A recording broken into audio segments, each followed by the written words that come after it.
Under silence. I'm good, thanks, Sally. How are you? So good to be back. Good. I know. I'm excited. We've been trying to find a time and we've both got everyone off to school and now we can Yes. talk about baby sleep. Oh, absolutely. It feels nice to be back in the routine and the swing of, everyday life again. Very nice. That's how I like it. Definitely. And this episode, we're actually needing to take a step back Mm. because we realized that we dove headfirst in to fixing baby sleep, which I guess is the point of this podcast.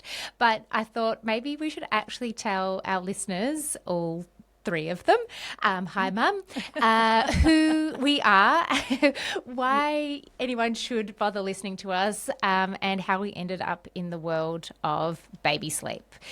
Um, Yes. I'm happy to go first. If this is like Sleep Consultants Anonymous. Hi, I'm Sally. And I ran a business called The Sleep Concierge. And as a sleep consultant, just as I'm sure you do, my main objective is to help babies sleep through the night and take long naps. And I actually think it was kind of inevitable that I ended up here because my childhood nickname growing up was the Snoozosaurus. And I have slept through anything and everything. People have vacuumed in my room at sleepovers. I was always the first to go to sleep and the last to wake up. And there's this infamous story that even while we were on a cruise ship as a family, which is a very privileged and bougie sentence to say, through Alaska, but there was actually an earthquake whilst we were on the cruise ship that was so big and dramatic that people thought we'd hit a whale. Oh, And in wow. fact, neighbours on the ship had their life jackets on thinking they were getting ready to muster, and I Oh, my just God. slept Like through the it's whole. like almost like a Titanic, It was like wow. a Titanic luckily had a much happier ending. But yeah, I am just notoriously a great sleeper. And Mm. so I feel like it was probably inevitable that I ended up as a sleep consultant. Well, But certainly a great problem to have, the old the old Snoozosaurus. Snoozosaurus, yes. Mm. My dad used to joke that I could wear the green and gold nightie and represent Australia in the Sleep Olympics. So yeah, it's definitely like part of our family law that Sally likes to sleep and is very, very Yes. good at it. Yeah. Um, but before, I mean, yes, I'm good at sleep, but it doesn't necessarily mean you know much about baby sleep because they like to march to the beat of their own drum. So years before I had children, I nannied and babysat extensively. And I'm pretty sure you nannied a lot too, didn't you? Yeah. We Yeah. yeah, definitely same track there. Yeah. And I just noticed that I would look after the babies of families. I'd be with them for quite a few years, sometimes from their first baby up until their fourth baby. And I just Mm. saw how sleep impacted the family and how each addition made sleep often a little bit trickier. And Mm. then I had the privilege of loving that child but having a very different emotional connection. And I also got to leave at the end of the day and Mm. go home and be the snoozosaurus and get a full Mm. night's sleep myself and then come back refreshed. Yep. And I also noticed that sometimes babies just responded a little bit differently to me than to the parents because they were in the thick of it and having to pick Yep. their battles. Cut to a few years after that, I trained to be a paediatric nurse and I actually did my graduate year as a cardiac nurse a big paediatric hospital. And so we would have babies that would be born up the road at a women's hospital and then brought down to us just a few hours old, and we would look after those babies sometimes for months, and then they would obviously be monitored. Sleep is very different on the ward. There's bright lights, there's monitors, there's tubing and wires and whatnot. So swaddling is tricky. And then we'd essentially, when they were better, we'd say, okay, parents, here you go. Here's a baby. Good luck with that. Yeah. Yeah. And sleep was something that, as the bedside nurse, I talked to parents a lot about. And what I really wanted to know as a nurse was what did the evidence actually say, because parents had so many understandable fears and concerns and questions. And I thought, I know what works and I've done it as a nanny, but now what does the evidence actually say? So I trained to be a a sleep consultant, and you and I actually trained through that. We did the same program, and then started to apply all of that into my work. Decided to become a sleep consultant sort of as a side hustle. And then I had my own 2 babies, and my empathy for parents went sky high. So my first baby, she was just a unicorn. And Quite just, often I don't know, happens. self-settled from day one. I was like, oh, I'm so good at this. It must all be me. Couldn't possibly be temperament. She found her thumb. She never catnapped. She slept 12 hours at 12 weeks. And then I had my second baby who gave me a run for my money. And I feel like I've sort of experienced 2 ends of the baby sleep spectrum, and both are absolutely incredible sleepers. One is now 5 and the other one's 3, but that's sort of how I ended up here. And it's such a unique role, isn't it, to have almost like the dummy run at being a parent for somebody else's children. You get a dummy run into the lead up of having your own. And there's some, I don't know about you, but I sort of had this this feeling that I would be a really great parent because I'd had some experience behind me. And when my first was born, that experience fell out the window. Like there's no amount of experience that you can have looking after When other it's your people's own children. baby. Yeah, because the emotion that brings that a new baby or any of your children will bring to the table, that feeling, like I always say to my families, you don't hear your little one cry, you feel them cry. And so it doesn't matter how much experience you've had with other people's children, like you're always starting fresh from the table, just like anybody else. That's so once you've true. had your newborn. Because even now, if I hear my 3-year-old in the night, but historically, like even leading up to him being 3, if I heard him cry in the night, I would still look to my husband and as in like, what should I do? And he'd look back at me being like, aren't you the sleep concierge? Like, you tell me, what are we going to do? Yeah. And when it's your own child and you've got that mental checklist of everything, like, is it too cold? Did he not eat? All of those things. It's so hard to be objective because you're right. You do feel it, like the feeling in my stomach when I hear my own baby cry. Yeah. And I think that is also, what I hope makes us also great sleep consultants because we get it. Yeah, I get that absolutely. feeling. I feel it. I feel it. Yeah. It's such a good point. And even though we had all of that experience behind us and we knew what we needed to do and we knew that it was XYZ, it doesn't stop that feeling. And then so for families who have got absolutely no experience behind them, this is just completely new. Absolutely everything is new for the very first time. That feeling would be so overwhelming. And so it's very hard to see the forest through the trees. So how did you get from nannying to sleep consulting? Where was the jump there?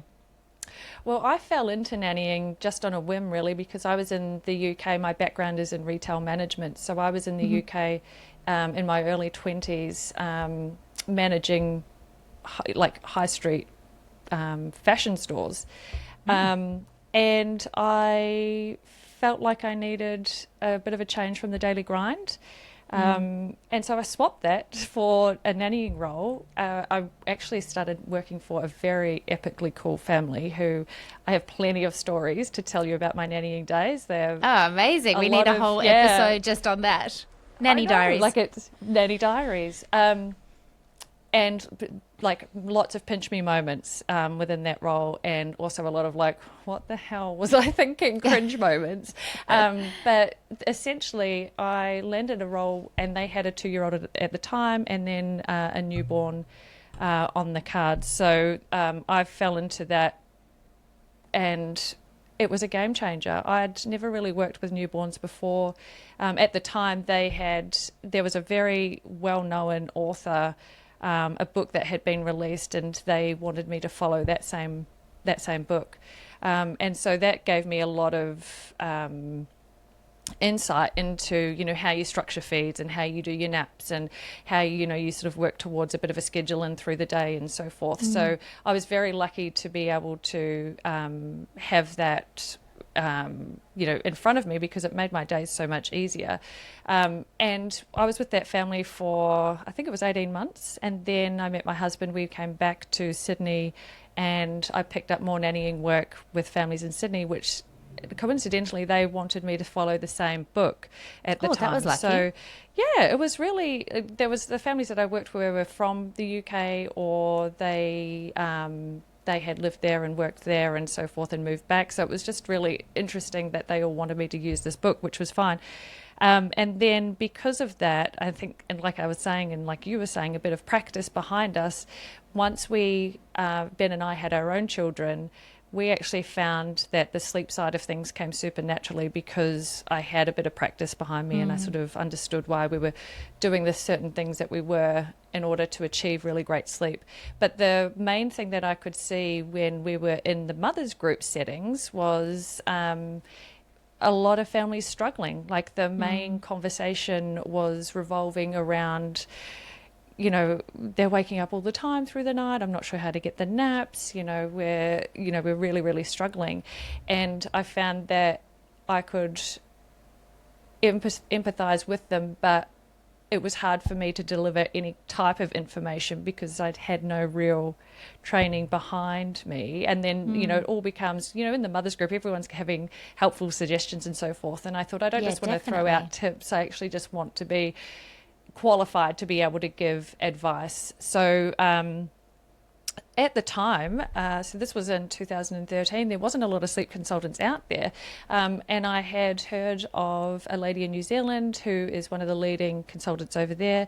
I followed her for a little bit and found out what accreditation she had, and then went on to study with the same group that evidently you did too, Sally. So that was in the States. There wasn't any course options for Australia at the time, so we had to study in the States and then be accredited over to work over here. And then I started the sleep centre, so that was 2014, and I absolutely love what I do. I feel like I wake up every day and work in my dream job. I love getting to help families. From woe to go, it is a completely different kettle of fish. So when we're having our first initial consultation, there's a lot of families who are just so low and so out of their depth and desperate for a little bit of extra sleep. And I think the highlight of my job is the difference from that first initial encounter with these families to the last conversation that we have over the phone, and the difference in their voices. They're upbeat, they're happy, they've got their lives back on track, they are confident with what they're doing, they're enjoying motherhood, they feel like they've kind of got their shit together in the end. And it's really based on having extra quality sleep. And so when you've got extra sleep in the tank, all facets of life change for the better. Your relationships, your parenting, your health, your mental well-being, it truly is a transformation, isn't it? It really is. Like it can do a whole 360 in the matter of, 1 to 2 weeks. 100%. Sometimes even it takes just a couple of days. And I just, that being able to help families in that kind of manner is something that brings me a lot of joy. And because of that, it is, they say, once you find your dream job, you'll never work a day in your life. And that's how I feel at the moment. So I just feel like being able to put a lot of that experience that, you and I have had as nannies and parents now, and being able to bring that real world kind of suggestions, recommendations, science-based approach. We're very much holistic in the side of, of sleep world. And so it just, that whole package brings a lot of, I think, enthusiasm to the table for our families and those we help around us. I couldn't agree more. And, I know exactly what you're talking about when you hear, primarily I work with mothers. Usually I hear a mother's voice on the first phone consult, or perhaps I barely hear her voice because she is so tired, maybe feeling broken, lost, and then the light in her eyes. I do a lot of virtual consultations at the end, and you're right, it's the confidence and empowerment of like, I can do this, and I can troubleshoot when the nap, of course, doesn't quite go to plan, but it's not all doom and gloom. They feel confident in resettling. They feel confident in their baby's weight gain and their feeds and the introduction of solids and how to dress them. And they can just move forward with their life outside of baby sleep, which, despite being a sleep consultant, there is life outside of baby sleep. And you're right, the transformations, they're profound. And I think unless you've witnessed it or experienced it, it can be hard to imagine, but it is. The other thing, so many couples that I've worked with have ended up back in the same bed at the end of the 2-week package. Yes, actually, that's a super common side note to little ones that aren't sleeping, because, often dad will get shunted to a different room while baby is in, where they've ended up reactively co-sleeping to try and get some sleep, which is fine. You just do what you need to do in that moment to maximize your sleep. But bringing couples back together and igniting that sort of like spark again. A lot of families are just sort of looking for, I always have in my questionnaire, what is your end goal? A lot of families, while you imagine that they're going to be riding, I did especially in the beginning, thinking that they're going to ask for, I would like a 7 to 7, sleep, overnight. But the amount of families that have put down as their goals, I'd just like to have a hot dinner with my husband, or, just to sit down and watch a show uninterrupted, like basic, minimal kind of, goals that are highly almost achievable, human but needs, make so though, much. like Human needs. Human needs. Exactly. So it is. It's lovely to be able to do that for families, and the other thing that will often creep into conversations towards the end is that it was so much easier than I thought it was going to be. Absolutely. And, even after night one, I hear that. I get those emails being like, why didn't we do this sooner? Oh, that wasn't so bad. I'm like, I know, but understandably, it feels really daunting, and you have to have your ducks in a row. And that's what we're here to. We are here. I always tell families, let me do the thinking for you. You've been doing all the thinking up till now, and that in and of itself is exhausting. So I'm going to take the reins here. I'm going to analyze everything, and I'm going to cheer you on, and we're going to see this through together. Exactly. And the way that you and I met is actually because we did that same course, although it was a few years apart. It had a sort of side Facebook group of incredible sleep consultants from all around the world asking case study questions, or I'm working with a client at the moment, how does this scheduling look, or any suggestions here. And it's sort of an unseen side, I think, of sleep consulting is that, and unlike when I'm nursing at the hospital, you're never just a one-man show that doesn't ask for help and that always knows everything. You have a whole allied health team, and you are actively encouraged to ask for help of, this patient's looking a little like this. What would you do? Or could you recheck this, blood pressure for me? This is what I got, but it's a team, and it can be quite a lonely job as a sleep consultant. And so when I dove into this group, and there's so many wonderfully active sleep consultants in there, again from around the world. Sleep issues just do not discriminate. It's not just us in Australia. It's an international problem. It definitely is. So I think I came across you in the comments, and we really aligned in so many of the ways that we're working, and I've definitely used you as an incredible mentor over the years, particularly when cases have been tricky, and just as a sounding board so that as a sleep consultant, I can hold steady for my families. And I think one of my hopes for this podcast is that I get the sense, particularly on social media, that when it comes to baby sleep, which, as we know, very divisive topic, but even it feels very divisive amongst other sleep consultants, that there can be this sense that we're just pitted against each other. And in my experience outside of social media, that's just not the case. We have this incredible forum of people chiming in with suggestions and even brands of sleeping bags popular in countries that we've never even visited. And so I thought, how great if the two of us can do this podcast. We both run our own businesses. We both work together. We both do things same, but different. And there is so much space for that in the world of baby sleep, that we're just not interested in tearing each other down, even if we were to disagree on a schedule or a bottle volume. Oh, I know. And it feels exciting to be able to do this together, to show families and the wider community, who are interested in a bit of sleep work, that you don't necessarily have to do everything exactly the same to get results. And a lot of it is how you feel aligned to a sleep consultant as well.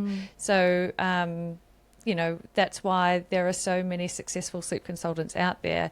Even though we all have a slightly different way of doing things, it doesn't mean that it doesn't work. And Jenny's way is totally different to mine, but Jenny's way works just as well as mine does, even though it's slightly different. So it's the alignment. Absolutely. It's how you feel when you're working with somebody, and if that sleep consultant is going to give you the confidence and the reassurance behind the why. And so that's how we work, Sally, isn't it? That we are always presenting the reasons behind why we're asking you to change something in a specific way. Definitely, rather than someone just feeling like, oh, that sleep consultant on the other side of the world or in my ears while I was walking told me I had to do this, but I don't know why. I don't know how to communicate with my partner as to why we're making this change.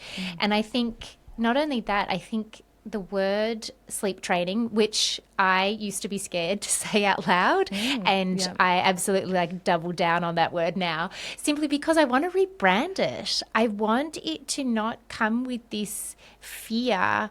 Maybe there isn't a perfect word. I've heard someone describe it as sleep learning, which I really quite liked. But I want to sort of show that sleep training isn't just about cry it out. That, in fact, we talk about this all the time, and we'll do an episode, I'm sure, on this, on sleep training techniques. But the technique of teaching self-settling is just the last thing that we do. There is so much more to it.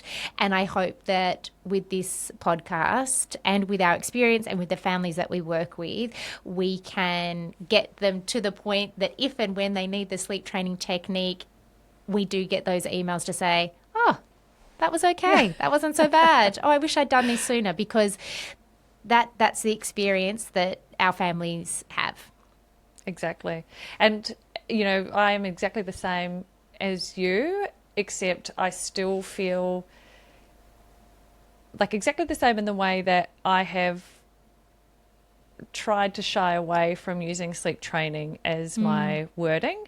And so I refer to it as sleep work. However, in the last 6 months, over the last 6 months, I've been really trying to say sleep training again, because it's nothing to be ashamed of. And you know what? The actual the sleep side of things, and we'll go into this, and I'm sure we'll bang on about it many, many, many times, is that when we are working with sleep and we're talking about sleep training, we're actually talking about 75% of the work being your day and structuring your day beautifully to encourage and optimize sleep potential, so that the sleep training side of things is just the smallest part. So the 25% of the sleep training is actually just this, using the self-settling technique that you've chosen, that that we have to sort of get used to and get comfortable with saying sleep training, because we really need to change the way families look at it and to make it less scary. So the more we speak about it, I agree. And that's the been easier. my exact, I mean, I'm still a bit scared of it when I say it on TikTok. Yeah. But yeah, because it doesn't need to come with the fear and the shame that it sort of has this very strong connotation with. So hopefully as our episodes go on, we can help to put some of that shame to bed, pardon the pun, and dispel some of the myths and the fear-mongering. And look, we will absolutely be going into, this is the nurse in me, some of the data and the research articles, because I think then it becomes, there is no debate. You know, the only question is whether or not you want to sleep train or not. And there is no right or wrong answer, and no shame should come with that at all. But when it comes down to evidence-based, holistic approach, which is our jam, there is no debate. So hopefully this little episode has given an introduction into who we are. The Snoozosaurus. And the complex case queen is how I think of you, because you're always the first person I'm like, why won't this baby do this? I'm going to ask Bec. And that's sort of how we've ended up here together, as well as running our own businesses. And you're right, it is a fantastic job. Yeah, and life is very busy, and we've got so much to say, and we're very excited to encourage others to understand a little bit more of what it is that we do and how to get sleep back on track, and to find that balance between having a really great sleep schedule and having a great life balance as well. So we're actually going to sign off here after this little mini intro episode, and we'll be back with episode 3, which we're about to record as well. We'll be so sick of hearing each other's voices in a minute.